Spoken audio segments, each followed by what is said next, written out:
¿Existe en estos momentos una fraternidad mundial secreta que conspira para controlar el mundo? O peor aún, ¿está ya en marcha el plan aterrador? ¿Hay ya colocadas por todo el mundo armas destructoras para provocar una catástrofe? ¿Se puede detener?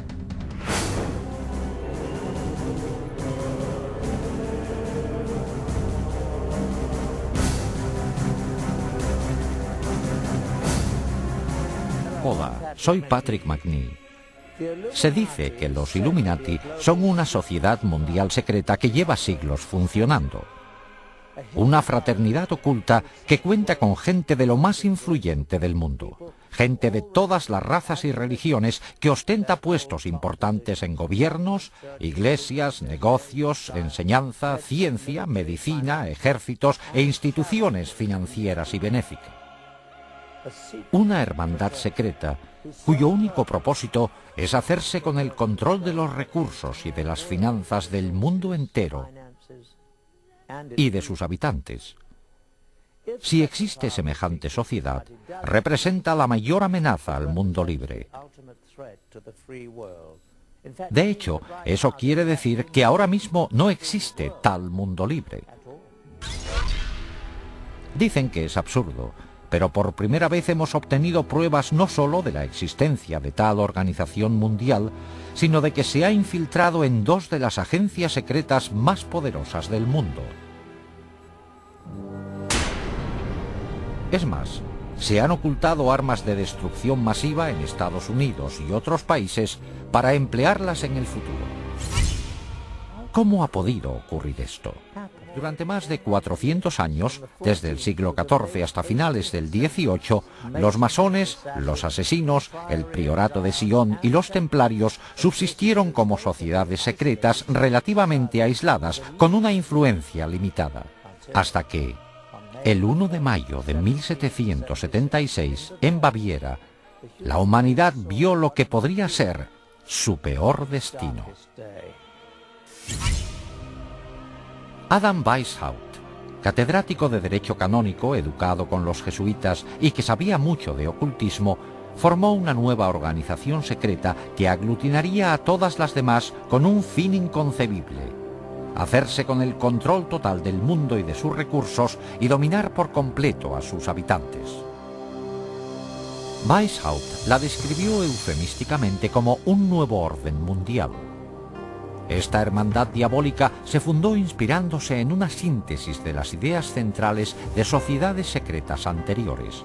Combinó ingeniosamente los conocimientos y ritos secretos masónicos, el misticismo islámico, artes mortales y uso del hachís de los asesinos, el carácter influyente del priorato de Sion, así como la riqueza, poder, organización militar y venganza contra la Iglesia Católica de los Templarios. A todo eso, él añadió sus conocimientos de ocultismo. No fue mero accidente que escogiera el 1 de mayo, una fecha muy importante del calendario satánico, para fundar su asociación. El grupo se llamaba Illuminati. La traducción pública era inspirados intelectualmente. Pero Weishaupt dijo en privado que la palabra provenía de Lucifer y significaba poseedores de la luz. El sello oficial de la hermandad era una pirámide mística sin acabar y un ojo encima con rayos de luz irradiando en todas las direcciones. El ojo representaba la clarividencia y la sabiduría de la hermandad iluminada que domina el mundo. El fundador enumeró a sus seguidores los 5 medios principales secretos que se emplearían para lograr su objetivo de dominar el mundo en su totalidad. 1. Se emplearía el soborno sexual y monetario para controlar a hombres que ostenten cargos importantes en las distintas categorías de todos los gobiernos y otros puestos de responsabilidad. 2. Los Illuminati que fueran profesores de facultad y universidad deberían preparar a los mejores estudiantes para la causa. 3. Se colocaría a personas de influencia y estudiantes especialmente preparados bajo el control de la hermandad detrás de todas las instituciones gubernamentales, religiosas y financieras y se emplearían como agentes. 4. la sociedad secreta dominaría absolutamente los medios de comunicación, de modo que toda la información pudiera manipularse para convencer a las masas de que un gobierno único mundial es la única solución de muchos problemas. 5. La fase final de la operación emplearía todos los recursos disponibles para provocar golpes militares que derrocarían a todos los gobiernos contrarios y pondrían al mundo bajo el control de un gobierno único al mando de los Illuminati. El grupo se componía al principio de masones del grado 32 y utilizaba diversas logias masónicas de tapadera como lugares de reclutamiento. El masón reclutado de mayor categoría fue un noble del norte de Alemania, el barón Kanicki, conocido también como Adolf Francis, un personaje clave en el mundo masón europeo. Los Illuminati eran muy reservados, hasta el punto de llamarse a sí mismos y sus centros con nombres clásicos falsos. Por ejemplo, Weishaupt era Espartaco, Kanicki era Filo, la sede era Eleusis, Austria era Egipto, etc. Las fechas se indicaban de forma codificada. Bajo la dirección de Kanicki, el número de miembros ascendió a más de 3000. Pero un triunfo tan rápido también provocó oposición. Los jesuitas se habían opuesto a los Illuminati desde el comienzo y al final todos los sacerdotes acabaron siendo enemigos acérrimos. La Iglesia Católica se opuso a la sociedad secreta. De hecho, los sacerdotes se opusieron tanto que el gobernador de Baviera declaró a los Illuminati conspiración ilegal por edicto en 1784. Muchos Illuminati fueron encarcelados y algunos, incluido Weishaupt, fueron exiliados. Al poco tiempo, la masonería también fue eliminada de Baviera. A finales del siglo XVIII, los Illuminati parecían haber desaparecido completamente del mapa. Pero en realidad, los Illuminati siguieron el ejemplo de las sociedades secretas anteriores. Pasaron a la clandestinidad y añadieron un objetivo secreto más: infiltrarse y derribar la religión católica.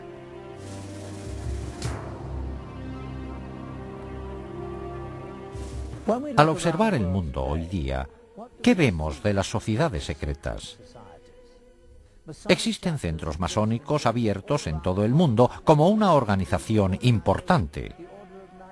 Los templarios subsisten hoy día como organización masónica de primera categoría en el rito masónico de York. Aún sigue siendo en parte un secreto lo que ocurre dentro de los centros masónicos. Quizás solo los miembros más importantes conozcan los ritos secretos, los objetivos y la venganza contra la Iglesia Católica. Los masones y los templarios han sabido integrarse muy bien en las sociedades más respetadas del mundo. En menor grado, los asesinos han aparecido en público de vez en cuando en la historia. A principios de la década de 1800 se les vio en la India bajo la dirección del Aga Khan, al que atribuían poderes divinos.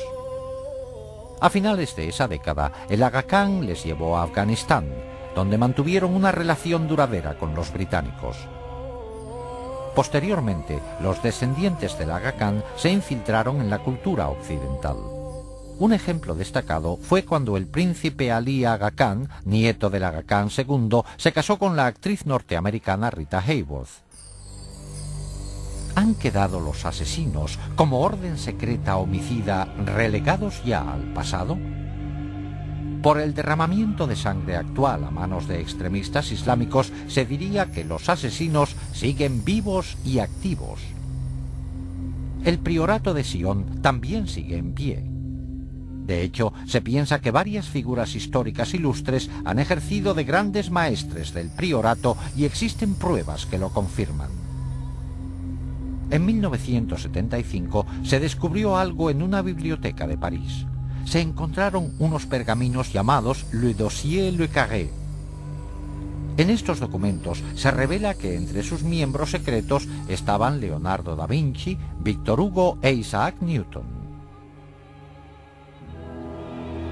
Hay quienes atribuyen al priorato la creación de la Unión Europea. Se cree que el anterior presidente de Francia, François Mitterrand, era miembro del priorato, al igual que mucha otra gente con poder. En cuanto a la estirpe merovingia, que los miembros del priorato juraban proteger, aún se mantiene. Por matrimonios entre parientes, la mayoría de las familias reales europeas pueden decir que son de ascendencia merovingia, y se dice que de estas familias reales han salido los 44 presidentes de Estados Unidos. Estas conexiones por todo el mundo a través del priorato de Sion eran el medio del que se valían los Illuminati para influir en la política y en el poder mundiales. Pero ¿qué pasó con la sociedad más secreta de todas? Los Illuminati de Weishaupt. La hermandad que prometió unir a todas las demás sociedades secretas para dominar el mundo. ¿Sigue dedicándose activamente a su plan diabólico de dominar el mundo? Por supuesto, nuevos hechos sorprendentes descubiertos revelan que es más fuerte que nunca. El estudio de una sociedad secreta es como estudiar las corrientes de un lago. Las ondas de la superficie nos dan pistas para saber lo que pasa en el fondo. El gran plan de los Illuminati requería infiltrarse en los gobiernos de todo el mundo. En nuestra amplia investigación nos hemos centrado solo en un objetivo, la antigua Unión Soviética, para ver cómo la manipularon los Illuminati. Un modo efectivo de lograr el control de un gobierno sería penetrar en sus servicios de espionaje. Una información recién publicada de los archivos de la KGB aporta datos inéditos. Ahora que ya no existe la Guerra Fría, se está sacando ilegalmente información secreta de cámaras cuidadosamente vigiladas en lo que antes era la Unión Soviética. Con el cambio a una economía de mercado, muchos artículos antes no disponibles para los rusos van a parar al extraperlo. Se dice que en la nueva Rusia todo se vende, incluidos secretos de Estado y los espías que los guardaban. Con el derrumbe de la Unión Soviética se disolvió la KGB. El nuevo gobierno creó sus nuevas agencias propias de seguridad y de espionaje y empleó a muchos trabajadores de la antigua KGB, pero dejó a muchos sin trabajo.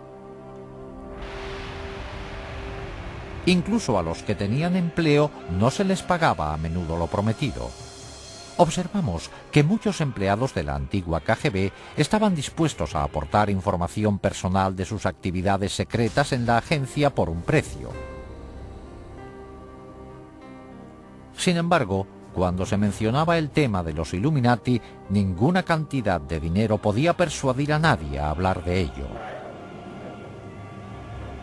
Interpretamos esto como una señal definitiva de que íbamos por buen camino y de que estábamos a punto de correr el peligro de descubrir la presencia de la hermandad secreta en la KGB. Los antiguos empleados de la KGB estaban dispuestos a mandarnos a fuentes clandestinas donde podríamos recabar más datos, pero por nuestra cuenta y riesgo. Aunque la mayoría de las pistas resultaron ser infructuosas, vimos que con paciencia, dinero y un poco de suerte es posible adquirir documentos soviéticos secretos. Con una cámara oculta grabamos numerosos encuentros durante varios meses en que intentamos obtener material relacionado. Esta transacción entre un contacto nuestro en Moscú y extraperlistas resultó ser uno de los encuentros más fructíferos. Aunque, como verán, no faltaron momentos de tensión.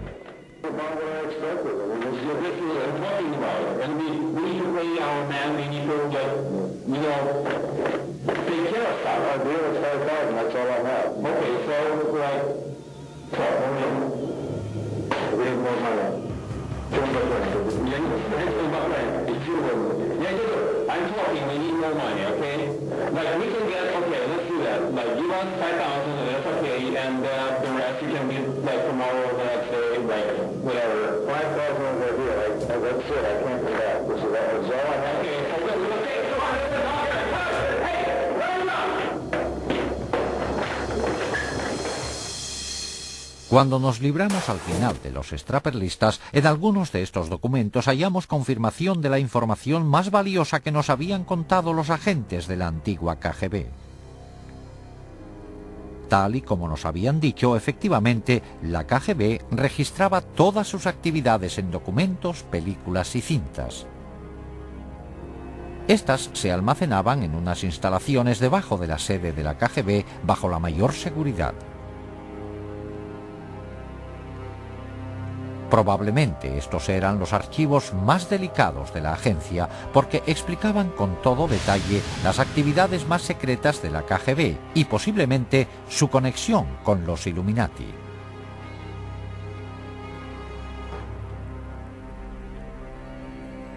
Los documentos que compramos en el mercado negro fueron todo un logro.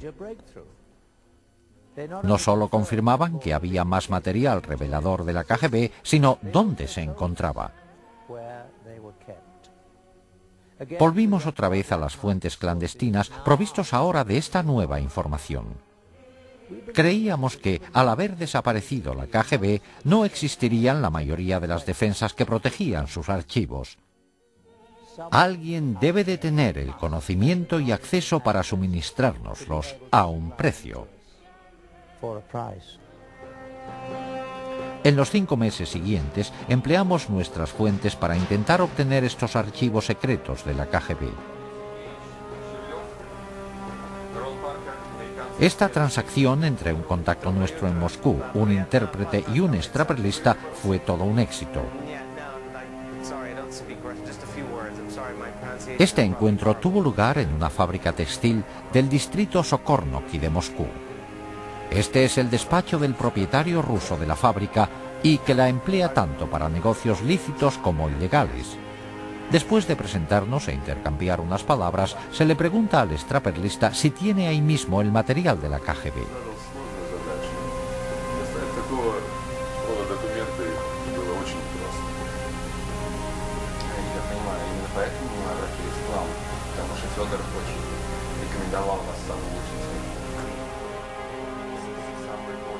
Se sacan de una caja fuerte los documentos relacionados con las películas y cintas que el extraperlista ha prometido entregar. Después de inspeccionar los documentos y verificar su autenticidad, la transacción se da por terminada.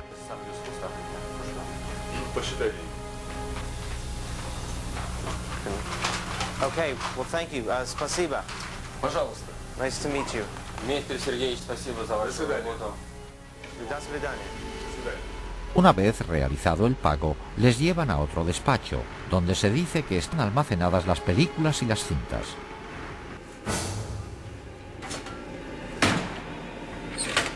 Y por fin, aparecen los documentos, cintas y películas que nos habían dicho.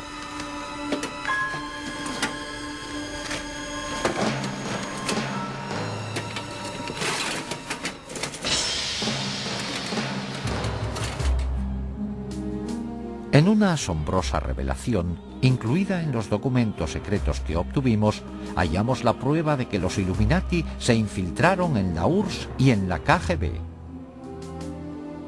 En unos comunicados entre dos agentes superiores de la KGB se menciona al primer iluminado, Adam Weishaupt, por su nombre.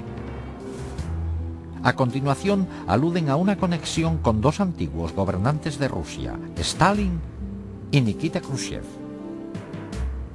Nuestra misión para colocar agentes dentro del Vaticano es un objetivo del que el fundador, Weishaupt, hablaba hace 200 años. Tanto Stalin como Khrushchev intentaron lograrlo durante años, aunque sin éxito. Pero creo que esta vez podremos lograrlo por fin. Es más, en el laboratorio nuestros investigadores descubrieron algo alarmante. En una vista ampliada se observa que un punto minúsculo, el punto final de la última frase de la página, es un sello. Es la pirámide incompleta con un ojo en un triángulo encima. La insignia oficial de los Illuminati, una marca empleada por la sociedad secreta desde su creación en 1776. La KGB estaba empeñada en infiltrarse en el Vaticano. ¿Para qué les iba a interesar tanto a los rusos este lugar concretamente? La respuesta es sencilla. A los rusos no les interesaría el Vaticano, pero sí a los Illuminati. no solo fomentaría el odio contra los católicos, sino que además sería importante para lograr el objetivo final de dominar el mundo. El Vaticano puede ser la fuerza más poderosa del planeta para influir en la gente. Las políticas del Vaticano afectan a 1.000 millones de personas dispersas por todo el globo, en comparación con menos de 300 millones bajo el mando directo de Estados Unidos o de la Unión de Repúblicas Socialistas Soviéticas. La figura dominante de este vasto imperio de seguidores es un hombre, el Papa, del que piensan que sus palabras y deseos tienen inspiración divina. Ninguna otra persona en el mundo entero tiene tanto poder e influencia. Los Illuminati tenían un gran interés en influir como pudieran en el Papa y en sus consejeros. La KGB tenía un grupo de agentes destinados en Roma. Pero la Ciudad del Vaticano es un mundo muy cerrado. Un Estado independiente reconocido oficialmente con su propio gobierno. En efecto, es un Estado soberano dentro de Roma. La vigilancia desde el exterior deja que desear. A partir de más documentos secretos de la KGB que hemos obtenido, sabemos que en 1972 los Illuminati, valiéndose de la gente que tenían en la KGB, formularon un plan drástico para destinar a un agente suyo dentro del Vaticano. De nuevo, el punto final de la última frase del documento es la pirámide y el ojo en miniatura, la insignia oficial de los Illuminati. Por fin, la hermandad secreta podría empezar a controlar la Iglesia Católica desde dentro. Enviaron a un agente al Vaticano haciéndose pasar por un sacerdote ucraniano expulsado de su país por los comunistas, por su retórica anticomunista. Enseguida le aceptó el clero proamericano del Vaticano. Tras unos meses logró su principal objetivo, ganarse la confianza del despacho del cardenal Villot, el secretario de Estado del Papa Pablo VI. En esta secuencia filmada que obtuvimos en exclusiva de la KGB, está a la derecha el agente haciendo de sacerdote. A la izquierda está el ayudante principal del cardenal Villot. Devo tornare all'ufficio, devo fare cose lì e tutto il resto. Molto preoccupato. Ok, spero che qualcosa... Ecco che arriva. Buongiorno. Buongiorno, come va? El tercer hombre es otro agente de la KGB, destinado sin duda a la organización por los Illuminati. Pretende también acceder al cardenal. Sì. Questo va bene. Bene, bene. Molto bene. Bravo, bravo, sta piacere. Abbiamo la sua collaborazione. Sì. Bene, bene. Molto positivo e terremo molta considerazione di questo. Sappiamo quanto importante è per noi questa collaborazione. Cuando el ayudante de Villot viaja cada mes a Milán, como de costumbre, la KGB instala una cámara en la habitación de su hotel. Como es típico de la KGB, están planeando chantajear al ayudante para que siga colaborando. Durante varios días, una mujer hace amistad con él y se gana su confianza.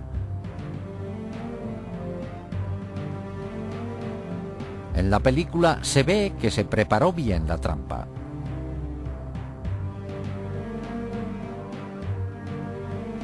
Una noche, la mujer va a la habitación de él para salir a cenar juntos.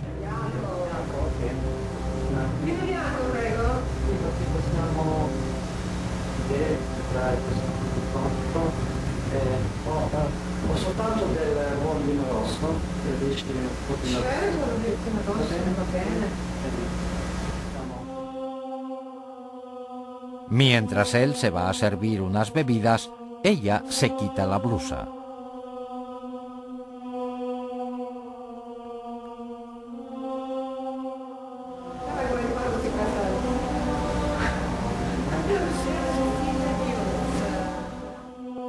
La película se corta de repente, pero independientemente del resultado del encuentro, El plano de este sacerdote con una mujer medio desnuda en su cuarto es suficientemente perjudicial como para garantizar la vigilancia de las actividades de Villot.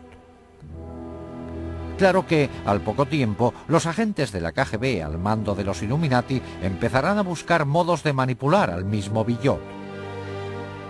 Una vez logrado, estarán muy cerca del núcleo del catolicismo, el Papa Pablo VI.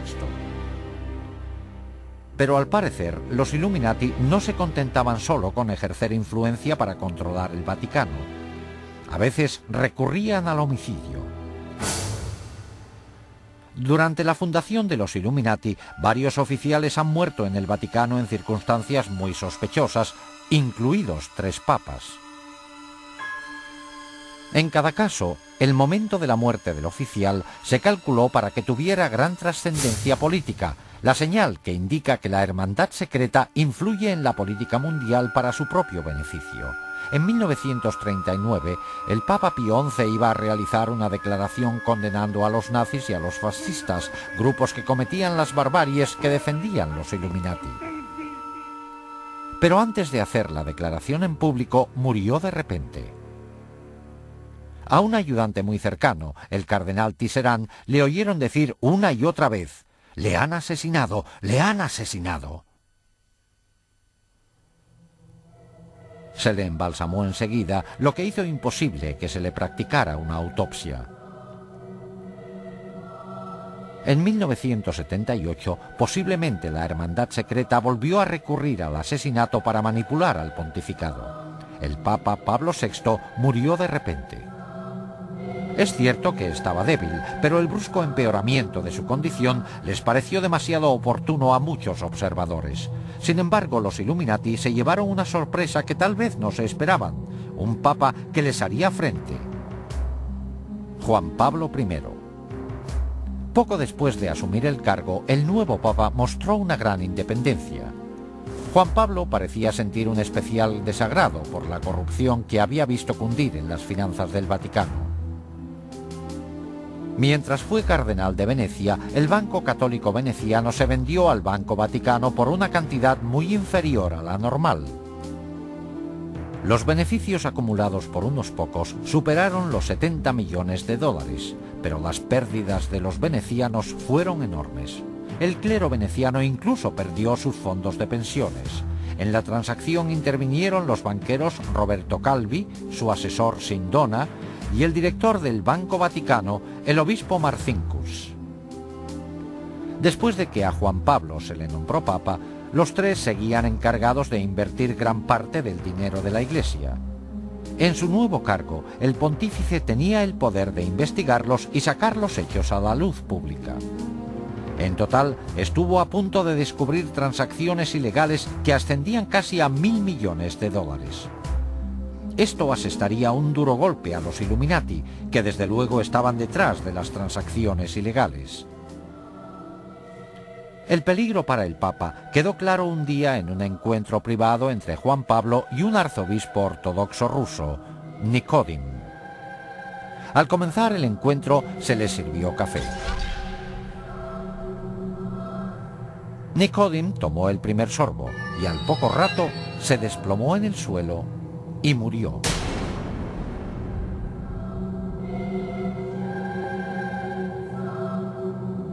La cara se le desfiguró con un gesto horrible, como retorciéndose del dolor.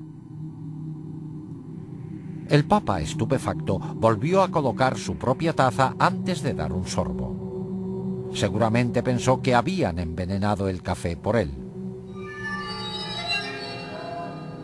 Sin embargo, el médico declaró que el arzobispo había muerto de lo mismo que los demás en el Vaticano, de una fuerte trombosis.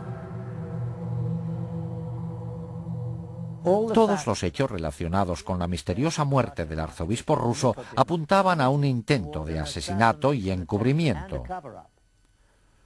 El cadáver del arzobispo fue embalsamado al poco de morirse sin un examen médico completo previo. Después del embalsamamiento sería imposible realizar una autopsia exacta para ver la causa de su muerte, sobre todo si hubo envenenamiento. Además, el café que bebió el arzobispo no se recogió nunca para analizarlo y no se llevó a cabo jamás una investigación forense. Aunque desaparecieron las pruebas, para muchos estaba claro que el Papa se había librado por poco de que le asesinaran 10 días solo después de ser elegido. El incidente fue tan espantoso que Juan Pablo convocó una reunión en secreto con sus 4 cardenales principales para discutir la situación. La reunión se celebró el 28 de septiembre de 1978. En la sala estaban solo los 4 cardenales y el Papa. Hoy día se sigue sin saber exactamente qué dijeron, pero al Papa le pidieron que tomara medidas. Puso fin al mandato del cardenal Villot como secretario de Estado. Este era el mismo cardenal Villot a cuyo ayudante se había chantajeado en las películas de la KGB en 1972. En esos 6 años, este cardenal debió también de caer en la trampa de los Illuminati. Su destitución implicaba que el Papa había descubierto al menos una parte del plan secreto, pero ni siquiera Juan Pablo pudo evitar la muerte a manos de los Illuminati. Esa noche, el pontífice se retiró antes de lo normal y se llevó con él apuntes de la reunión secreta para meditarlos. A las 5 de la madrugada, la ayudante más próxima al Papa, Sor Vincenza, empezó a preocuparse. Su santidad nunca se había quedado dormido. Miró por la puerta. Juan Pablo estaba sentado en la cama con la luz encendida, como si estuviera leyendo. Tenía papeles alrededor. Pero, para sorpresa de ella, su rostro tenía la misma expresión desfigurada y agonizante que la que ella vio en el arzobispo Nicodim días antes. Juan Pablo murió a los 33 días de ser nombrado Papa. Tras más de 200 años de perfeccionar sus artes secretas, los Illuminati ocultaban sus huellas con gran precisión. Aunque el Papa le había destituido de su cargo como secretario de Estado horas antes, el cardenal Villot asumió el mando.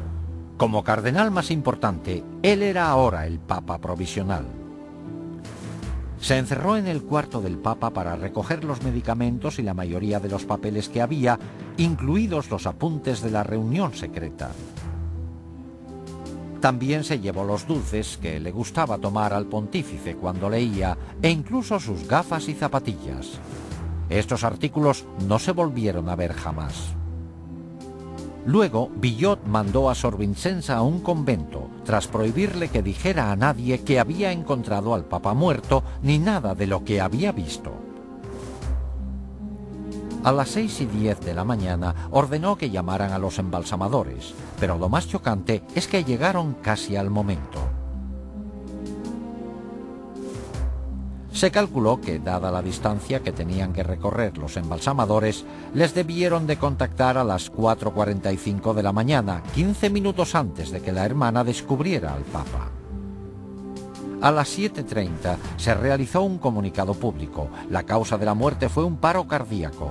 En vez de Sor Vincenza, se dijo que el secretario del Papa, Monseñor Maghe, le había encontrado muerto, y la hora se cambió a las 5:30. Antes de realizarse el comunicado, los embalsamadores ya habían acabado. Al igual que con la muerte similar del arzobispo ruso solo 23 días antes, se descartó la posibilidad de una autopsia 100% exacta. Si hubiera sido un asesinato, las posibilidades de demostrarlo estaban ya descartadas.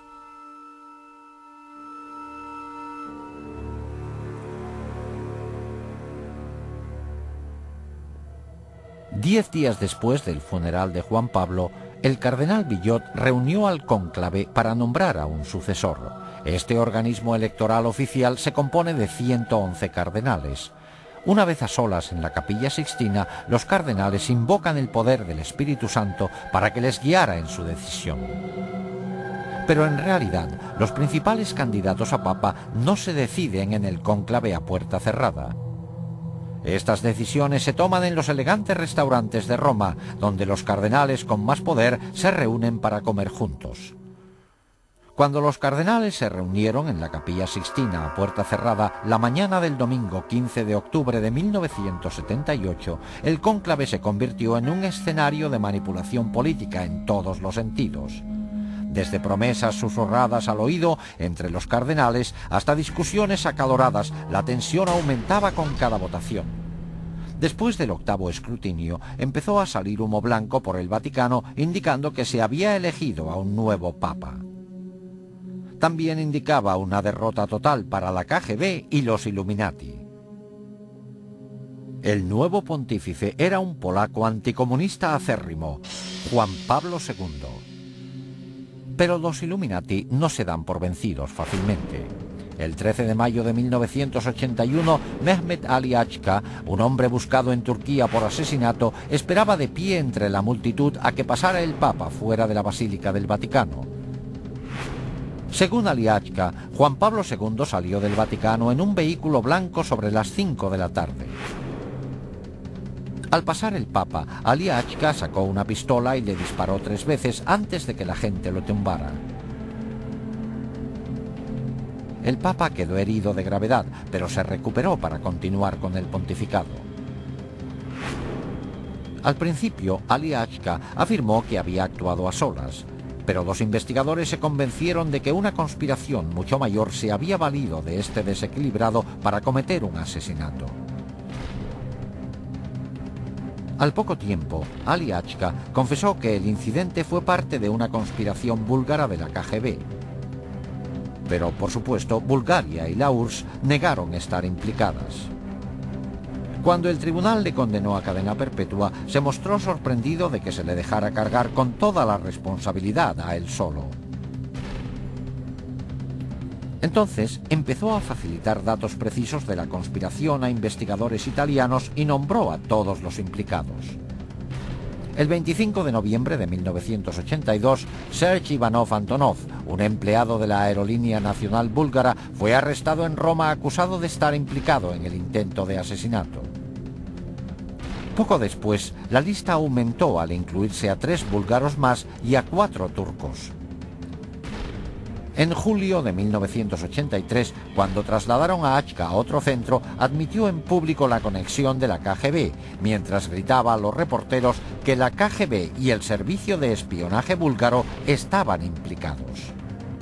Más tarde, explicó que había sido entrenado en Bulgaria y Siria por expertos en terrorismo internacional de la KGB. También confesó que Antonov era cómplice, así como 2 empleados de la embajada búlgara.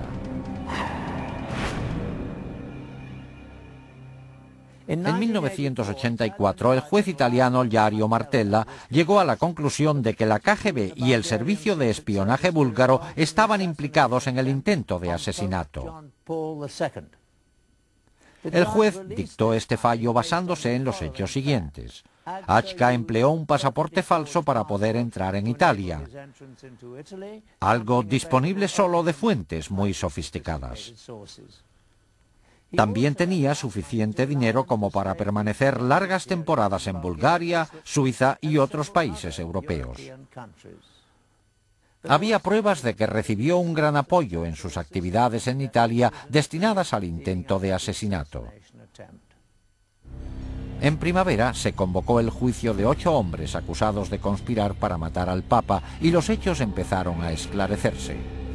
En el juicio, varios acusados turcos declararon que habían ayudado a Achka en sus viajes de Turquía a Italia pasando por Bulgaria. Otro dijo que había realizado pagos a Achka de los búlgaros acusados.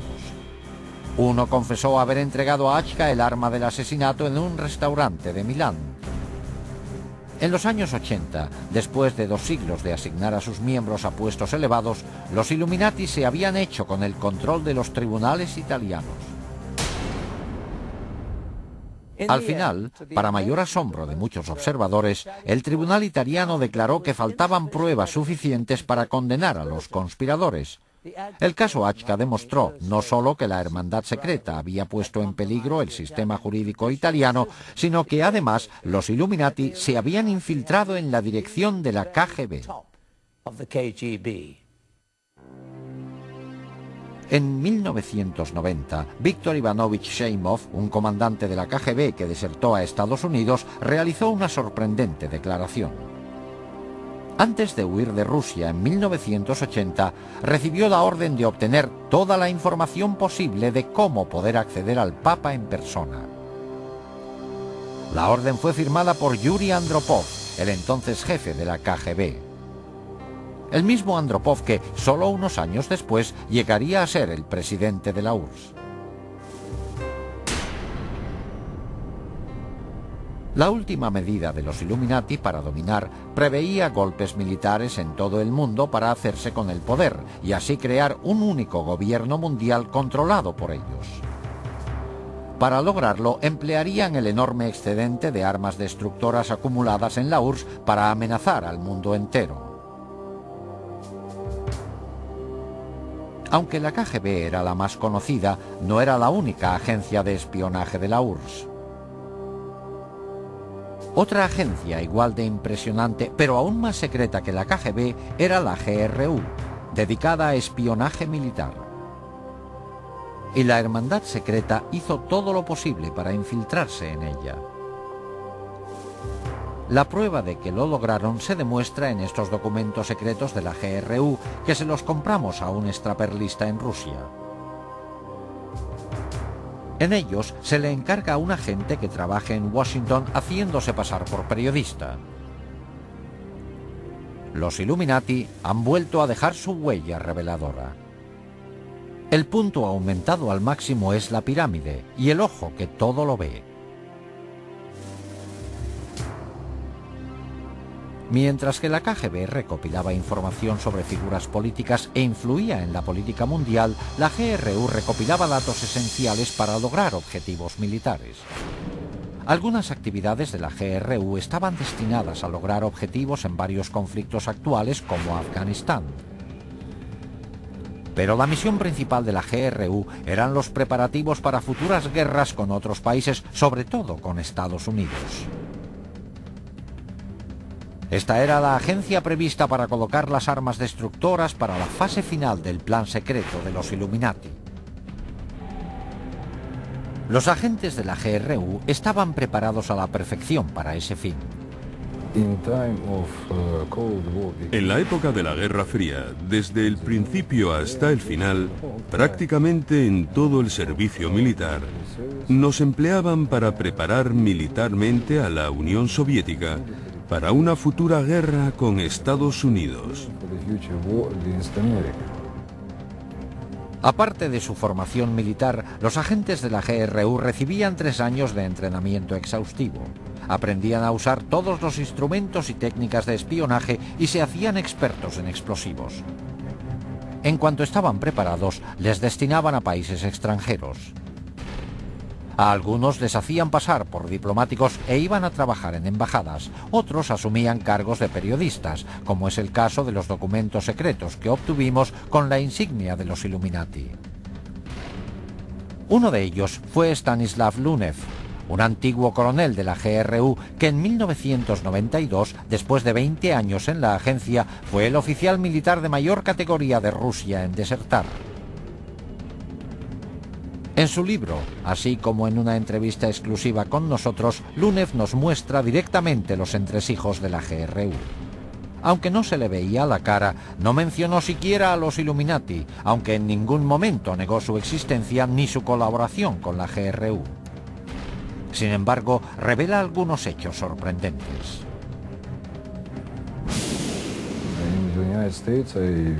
En Estados Unidos, trabajé en el sector operativo de Washington haciéndome pasar por corresponsal de la agencia de noticias TASS. Es una tapadera muy buena, porque los periodistas y los espías, los verdaderos espías, tienen mucho en común. Los dos buscan noticias e información. Una vez asignados en su puesto, los agentes de la GRU tenían varios cometidos. Uno era ayudar a coordinar campañas terroristas para desestabilizar gobiernos hostiles. Oficiales de la GRU han revelado que durante la guerra del Vietnam, la agencia invirtió más de $1.000 millones en fomentar la campaña antibelicista en Estados Unidos. Esta habilidad para manipular los gobiernos era un arte que encaja perfectamente con los planes futuros de los Illuminati para derrocarlos. Otra faceta importante del trabajo de los agentes de la GRU era preparar el terreno para las fuerzas especiales rusas, los Spetsnaz. Estas tropas de élite al mando de la GRU penetrarían en los países para realizar sabotaje militar en caso necesario. Algunas volarían objetivos estratégicos como centrales eléctricas, puentes y centros de comunicaciones. Otras formarían brigadas asesinas para matar a jefes de gobierno y a sus familiares. Estas dotes eran de gran valor para los Illuminati de cara a dominar el mundo.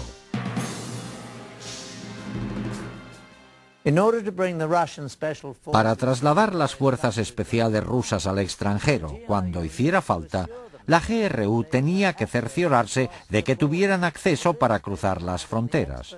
Para esto contaban con la KGB. La agencia era excelente para lograr entrar en países hostiles.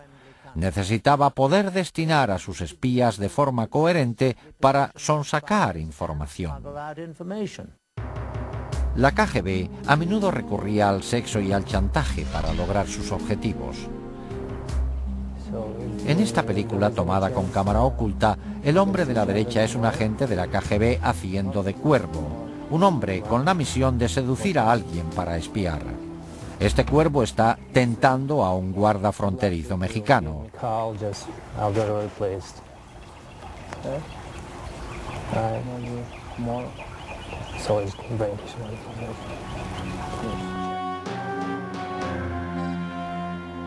En cuanto el guarda picó, los agentes de la KGB podían cruzar de México a Estados Unidos por este puesto sin problemas.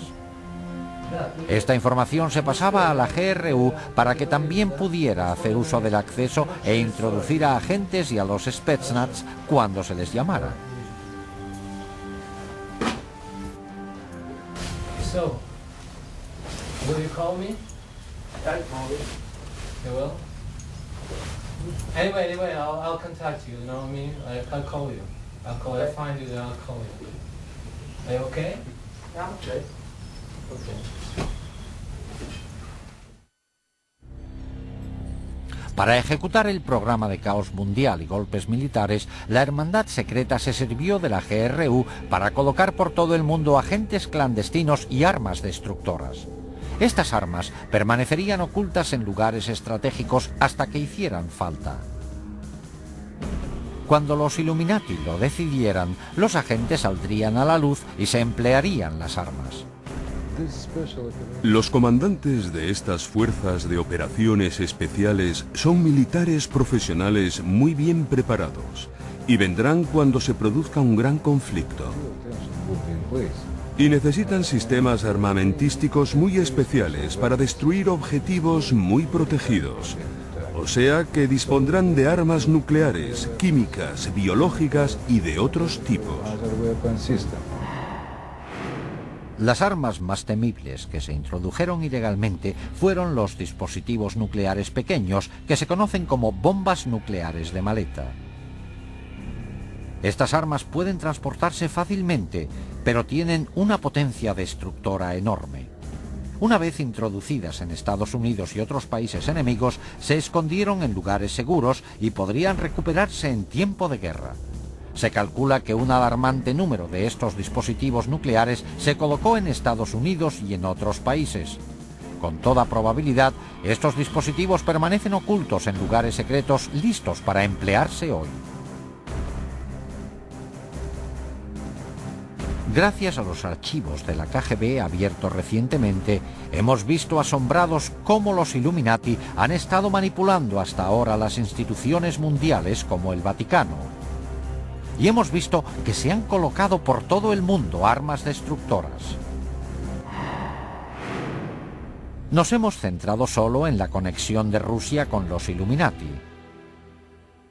Desde que Adam Weishaupt fundó la Sociedad Secreta en 1776, sus tentáculos se han extendido a muchas otras naciones del mundo. Incluso en Estados Unidos existen señales reveladoras. La más obvia se halla en el reverso del billete de $1. Se ven claramente la pirámide y el ojo. la insignia de los Illuminati, que se incluyó ahí en 1933 por orden del presidente Franklin D. Roosevelt. Debajo se lee en latín Novus Ordo Seclorum, que se traduce como Nuevo Orden Mundial.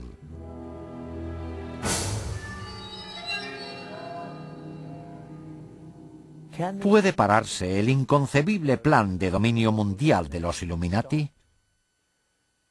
Lo único que temen las sociedades secretas es que las descubran.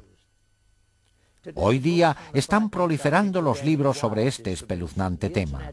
Internet está repleto de información sobre esta organización secreta. Lo único que podemos hacer es esperar que toda la gente del mundo vea las señales y que hagan caso de la clara advertencia de que hay quienes están escondidos al acecho pensando en quitarnos nuestra libertad. Con ustedes, Patrick Macnee, gracias por